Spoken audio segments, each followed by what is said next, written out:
ಕರ್ನಾಟಕದ ಎಲ್ಲ ಜನತೆಗೆ ನಮಸ್ಕಾರ. ಸಿಲಿಂಡರ್ ಸಮಸ್ಯೆಯಿಂದ ಪ್ರತಿಯೊಂದು ಕುಟುಂಬನೂ ಸ್ಟ್ರಗಲ್ ಆಗ್ತಿದೆ.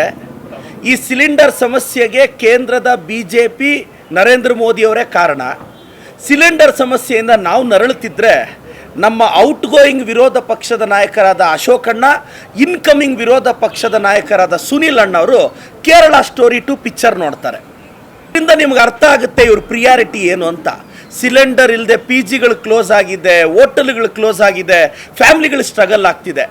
ಈ ಸಮಸ್ಯೆ ಬಗ್ಗೆ ಅವ್ರಿಗೆ ಬೇಕಾಗಿಲ್ಲ. ನೋಡಿ, ಇವತ್ತಿನ ಸಿಲಿಂಡರ್ ಸಮಸ್ಯೆಗೆ BJP ನೇರ ಕಾರಣ ಅಂತ ನಿಮ್ಗೊಂದು ಎಕ್ಸಾಂಪಲ್ ಹೇಳ್ತೀನಿ. ಏನು BJPಗೆ ಫೌಂಡೇಶನ್ ಹಾಕಿದ್ದೆ ನೀವು ಅಂತ ಆಡ್ತಕ್ಕಂಥ ಸಾಮಾಜಿಕ ಜಾಲತಾಣದ ಅಂಧಭಕ್ತರೇ, ಇವಾಗ ಇದು ಇಂಟರ್ನ್ಯಾಷನಲ್ ಪ್ರಾಬ್ಲಮ್ಮಾ? ಪ್ರತಿ ಮನೆ ಸಿಲಿಂಡರಿಂದ ಎಫೆಕ್ಟ್ ಆಗ್ತಿದೆ. ಇದಕ್ಕೆ BJP ನೇರ ಹೊಣೆ. ಎಲ್ಲಿ ಒಂದು ಸಿಲಿಂಡರ್ ಕೊಡೋಕ್ಕಾಗ್ತಿದ್ಯಾ? ಕರ್ನಾಟಕದ ಗೃಹಿಣಿಯರು ನೀವು ಯೋಚನೆ ಮಾಡಬೇಕಕ್ಕ, ಯೋಚನೆ ಮಾಡಬೇಕಕ್ಕ. ಈ BJP ಅವ್ರನ್ನ ಸೆಂಟರಲ್ಲಿ ಕಿತ್ತಾಕಿದ್ರೆ ಇಂಥ ಸಮಸ್ಯೆಗೆಲ್ಲ ಫುಲ್ ಸ್ಟಾಪ್ ಬೀಳುತ್ತೆ ಅನ್ನೋದು ನನ್ನ ಅಭಿಪ್ರಾಯ.